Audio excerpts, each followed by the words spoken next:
अस्सलाम वालेकुम students. Law gate syllabus में सीपीसी में से जो सेक्शंस बताए गए थे उसका सिलेबस हमने कंप्लीट कर लिया है।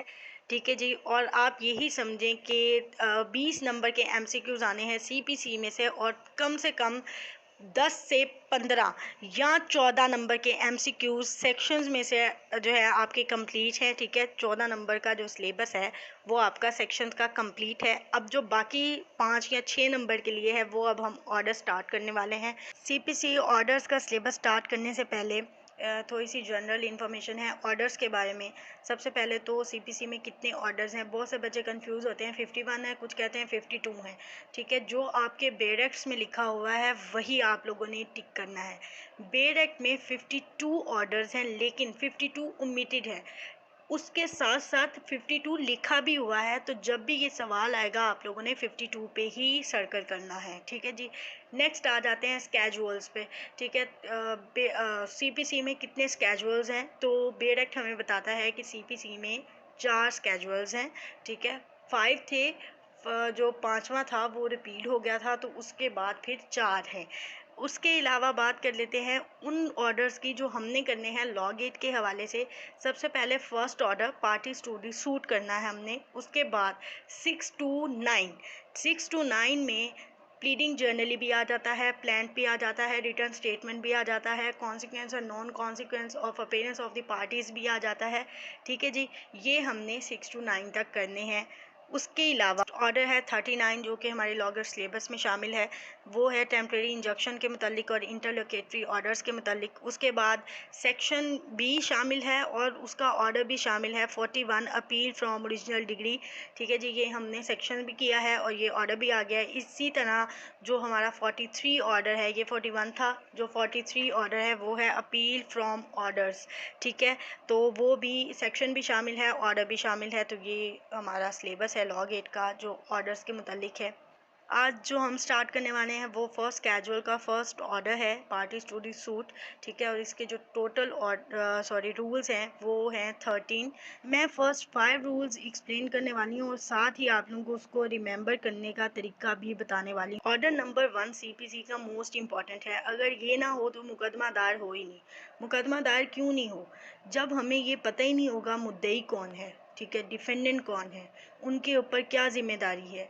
ठीक है, डिफेंडेंट की क्या जिम्मेदारी है, मुद्दई के क्या राइट्स हैं। अगर कोई ऐसा काम हो जाता है कि कोई मुद्दई या कोई पार्टी जो मुकदमे की है वो मुकदमे को डिले करने की कोशिश करती है, तो ऐसी सूरत हाल में हमें क्या करना है। ठीक है, या मुद्दई को यही नहीं पता होता कि उसने अपनी दाद रीसी लेनी किससे है, किसके खिलाफ मुकदमा करना है। ठीक है, तो ऐसी सूरत हाल में क्या होगा, अगर हमें इन सब बातों का नहीं पता होगा तो मुकदमा कैसे दायर होगा।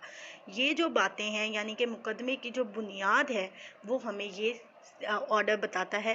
ये जो ऑर्डर है यही हमें बताता है कि कौन है जो एज अ प्लेंटिफ ज्वाइन कर सकता है, कौन है जो एज अ डिफेंडेंट ज्वाइन कर सकता है। अगर वो डिफेंडेंट के तौर पे ज्वाइन करेगा, ठीक है, तो उसकी क्या लायबिलिटी है। ठीक है, अगर वो प्लेंटिफ के तौर पे ज्वाइन करेगा तो उसकी क्या लायबिलिटी है, उसके हिस्से में कौन सी चीज़ आती है, कितना पार्ट आता है सूट का। O1R1 order number 1 rule number 1 who में बी जॉइंड एज प्लेंटिफ, ये हमें ये बताता है कि कौन से लोग हैं जो एज अ मुद्दई मुकदमे में शामिल किए जा सकते हैं।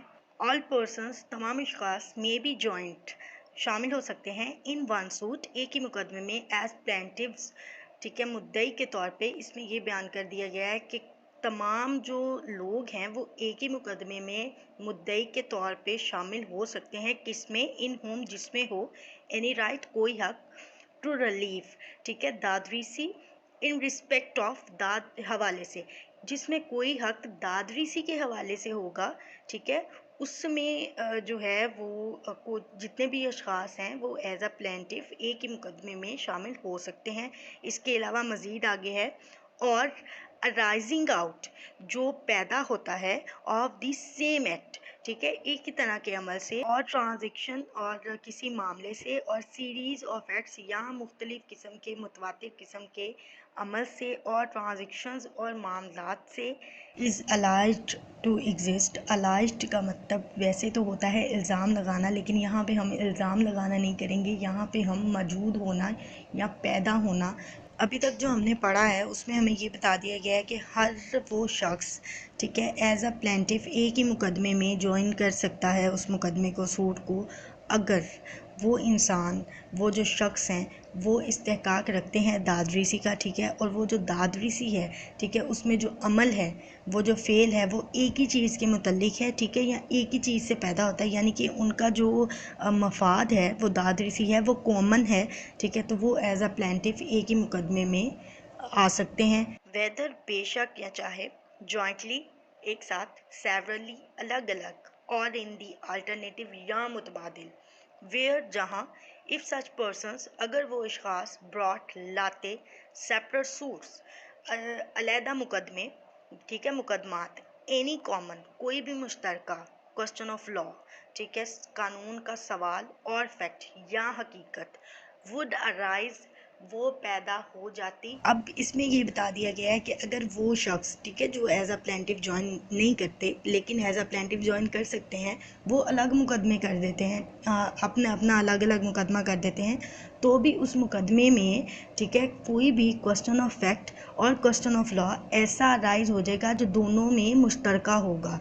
ठीक है, पहले वाले प्लेंटिफ के भी मुकदमे में मुश्तरका होगा, जो दूसरे करेंगे, सेपरेट सूट करेंगे, उनमें भी मुश्तरका होगा। तो बेहतर है कि वो जो सारे मुद्दई हैं मिलके एक ही मुकदमा दायर कर दें, बजाय इसके कि अलग अलग मुकदमे दायर करते रहें। रूल नंबर 1 हमें 2 बातें बताता है। सबसे पहले वो ये कहता है कि तमाम शख्स मुद्दई के तौर पे किसी भी मुकदमे में शामिल हो सकते हैं अगर उनकी मांगी गई दादरीसी एक ही जैसे अमल के या मामलात के नतीजे में पैदा हुई है। तो उसके अलावा अगर वो लोग अलग अलग मुकदमा भी दायर करते हैं, तो जब क्वेश्चन ऑफ फैक्ट और क्वेश्चन ऑफ लॉ की बात आती है, ठीक है, तो वो मुश्तरका हो जाता है उन्हीं के साथ जो दादरीसी पहले वो मांग रहे हैं। तो बेहतर है कि वो अलग अलग मुकदमा दायर करें, वो एक ही मुकदमे में एज अ प्लेंटिफ मुद्दई जो है वो शामिल हो जाएंगे, और जो उनका कॉमन इंटरेस्ट है उस पर वो अपना मुकदमा लड़ेंगे। अगला है जी rule number 2, power of court to order separate trials, अलग समात देने के लिए अदालत के इख्तियारात, वेयर जहाँ इट अपेयर्स, ये जाहिर हो जाए, टू द कोर्ट, अदालत को, डैट के एनी जॉइंटर ऑफ प्लेंटिव्स, कोई भी शामिल किया हुआ मुद्दई में शायद एम्बैरस का मतलब वैसे तो सबको ही पता है शर्मिंदगी है, लेकिन यहाँ पे शर्मिंदगी नहीं है, यहाँ पे उलझाना है। ठीक है, और डिले या ताख़ीर the trial of the suit, मुकदमे की समात को। ये बयान किया गया है कि अगर अदालत को ऐसा लगे या अदालत पे ऐसा वाज़िया हो जाए कि मुकदमे में शामिल कोई भी मुद्दई मुकदमे की समात को, ठीक है, ट्रायल का मतलब होता है समात, और सूट का जो मतलब है वो मुकदमा है। ठीक है, मुकदमे की समात को देर कर सकता है उसमें, ठीक है, ताख़ीर कर सकता है या उसको उलझा सकता है। तो द कोर्ट, अदालत में पुट, छोड़ सकती है, पुट का मतलब यहाँ पे छोड़ना है, द प्लेंटिव्स के टू देयर इलेक्शन, उनके इंतखाब पे, और ऑर्डर सेपरेट ट्रायल्स, या अलग समात का हुक्म दे सकती है, और मेक दे सकती है सच अदर ऑर्डर, ऐसा कोई दूसरा हुक्म, एज मे बी, जो हो, एक्सपीडियंट का मतलब, लफ्ज़ी जो मतलब है वो है मुफीद होना, लेकिन यहाँ पे हम मुनासिब करेंगे, जो मुनासिब हो।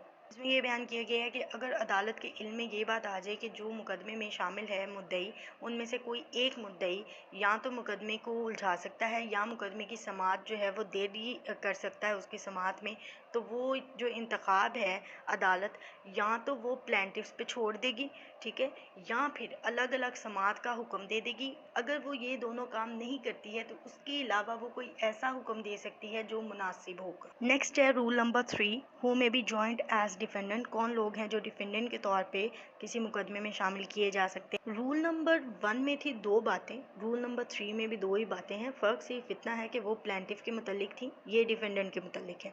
ठीक है, तो रूल नंबर 1 में हमें ये कहा गया था कि वो तमाम पर्सन जो दादरीसी रखते होंगे सेम ट्रांजेक्शन के नतीजे में, तो वो क्या कर सकते हैं, वो एज अ प्लेंटिफ एक ही मुकदमे को ज्वाइन कर सकते हैं। इसमें ये बता दिया गया है कि वो तमाम शख्स जिनके खिलाफ कोई दूसरा मुद्दई या दूसरा शख्स, ठीक है, दादरीसी मांगेगा, किसके नतीजे में, सेम ट्रांजेक्शन के नतीजे में और सेम एक्ट के नतीजे में, तो वो एज अ डिफेंडेंट एक ही मुकदमे को ज्वाइन कर सकते हैं। दूसरे नंबर पे हमें ये बता दिया गया था कि अगर कोई मुद्दई अलग-अलग सूट लेके आते हैं, ठीक है, उनमें क्वेश्चन ऑफ फैक्ट और क्वेश्चन ऑफ लॉ एक जैसे हो जाते हैं, तो उनको चाहिए कि वो एक ही मुकदमे में इकट्ठे हो जाएं। इसमें भी यही बयान किया गया है कि अगर कोई डिफेंडेंट अपना मुकदमा अलग-अलग लड़ना चाहता है और क्वेश्चन ऑफ फैक्ट और क्वेश्चन ऑफ लॉ सेम हो जाता है, तो बेहतर है कि वो एक ही मुकदमे में मुद्दई अलैहान की सूरत में शामिल हो जाएं, ठीक है, एज अ डिफेंडेंट्स एक ही मुकदमे में शामिल हो जाएं। रह गई बात इसकी इंग्लिश पढ़ने की, सेम टू सेम ही है इसकी इंग्लिश, ठीक है, कोई मुश्किल नहीं है, पहले मैंने एक्सप्लेन कर दी है। सिर्फ एक चीज़ जो है इसमें डिफरेंट है, वो है अगेंस्ट होम, ठीक है, इसमें ये बयान कर दिया गया है, और जो रूल नंबर 1 है उसमें इन होम का वर्ड यूज़ किया गया था, बस यही है।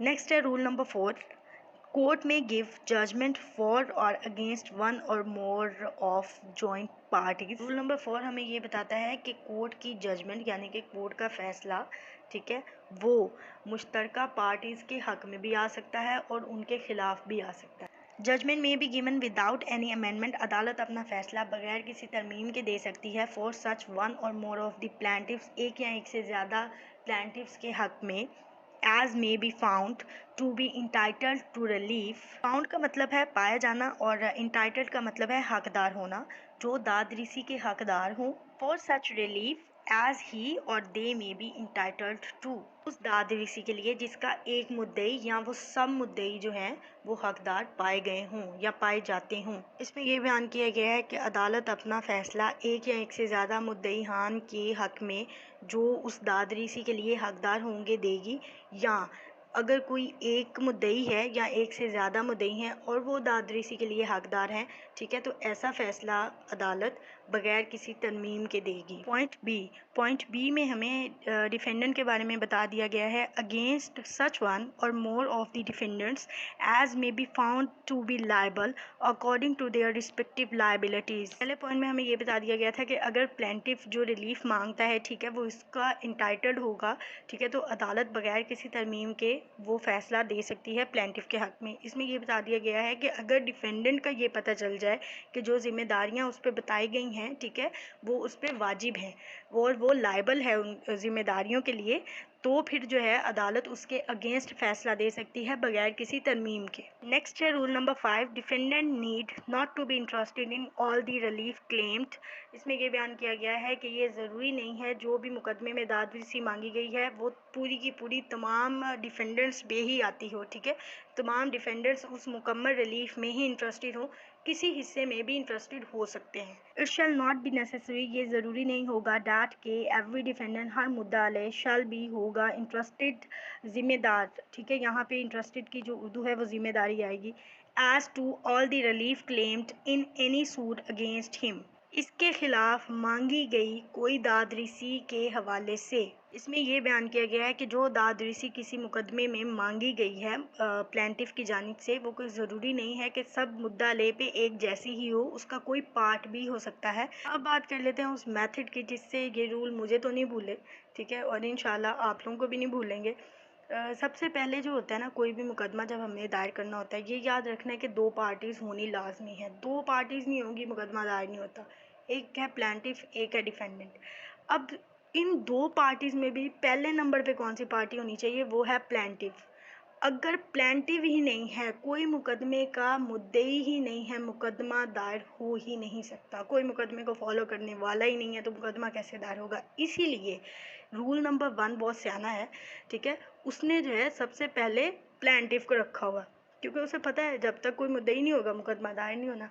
अब आगे आ जाते हैं वो लोग जो मुकदमे को डिले कर सकते हैं। हर घर में हर जगह पे एक आधा ऐसा बंदा पाया जाता है जिसने कहीं ना कहीं डिले लाजमी करना होता है चीज़ को, ठीक है, उसने कोई ना कोई एम्बेरस ज़रूर करना होता है हमें, ठीक है, तो वो जो एम्बेरसमेंट है ना, उससे बचने के लिए जो इकदाम किए गए हैं कोर्ट की जानिब से, वो हमें बता दिया है 2 पे। ये तो थे हमारे आपस के मसले मसाइल मुद्दइयों के, ठीक है, वो जब हल हो जाते हैं फिर आ जाती है बात डिफेंडेंट पे, पहले अपने रोले मुकाओ फिर अगले के पास जाना है, ठीक है ना। अब आ जाते हैं हम डिफेंडेंट पे। डिफेंडेंट जब तक ज़ाहिर है डिफेंडेंट नहीं होगा तब तक तो काम बनता ही नहीं है, ठीक है, मुकदमा तब भी नहीं चलना, तो डिफेंडेंट को क्या है तीसरे नंबर पे रख दिया, अपने मसले मसाइल ख़त्म करके हमने डिफेंडेंट को तीसरे नंबर पे रख दिया। अब ये सारे लवाजमात हो गए पूरे, अब क्या होना है, अब ज़ाहिर है अदालत ने जजमेंट देनी है और जजमेंट यहाँ तो खिलाफ आएगी या जो है हक में आएगी। जिसके हक में आती है वो होता है प्लेंटिफ, जिसके खिलाफ आती है वो होता है डिफेंडेंट। अच्छा जी, अब जजमेंट के खिलाफ आने का और जजमेंट के हक में आने का क्या भाई सीन है, क्यों आती है वो? देखें, जो सच्चा है उसके हक में आ गई, जो झूठा है, जो अपना मुकदमा सही से नहीं लड़ सका, उसके खिलाफ आ गई, वो डिफेंडेंट हो गया, वो प्लेंटिफ हो गया। रूल नंबर 4 जो है वो तो हमें बता देता है जजमेंट का। नेक्स्ट है रूल नंबर 5। रूल नंबर 5 में क्या होता है, हम कहते हैं हमें दाद वीसी तो मिल गई है, ठीक है। अब ये सारे जितने भी डिफेंडेंट्स हैं ना, ये सारे हमें इक्वालिटी के साथ दाद वीसी देंगे, हमारी तो मौजे लग गई, अगला जो है वो सज़ा का हकदार ठहरा। लेकिन क्या है, रूल नंबर 5 कहता है नहीं, ऐसा नहीं है। अगर कोई डिफेंडेंट थोड़ी सज़ा का हकदार है, ठीक है, तो ये कोई ज़रूरी नहीं है कि वो मुकम्मल की मुकम्मल सज़ा अपने ऊपर ले लेगा, मुकम्मल का मुकम्मल रिलीफ अपने ऊपर ले लेगा, ऐसा कोई ज़रूरी नहीं है। तो ये जो रूल नंबर 5 है ना, ये डिफेंडेंट के साथ है। ये था जी वो मेथड जिससे रूल्स ईजीली याद हो जाते हैं, ठीक है जी। अब बात कर लेते हैं लॉ गेट एमसीक्यूज़ की। सबसे पहले तो रूल्स ही इंपॉर्टेंट है, ठीक है, इसकी स्टेटमेंट भी इंपॉर्टेंट है रूल की, और रूल्स वैसे भी इंपॉर्टेंट है। सेकंड नंबर पे इंपॉर्टेंट जो वर्ड्स हैं वो जॉइंटली, सेवरली और अल्टरनेटिव है, ठीक है, ये इंपॉर्टेंट है।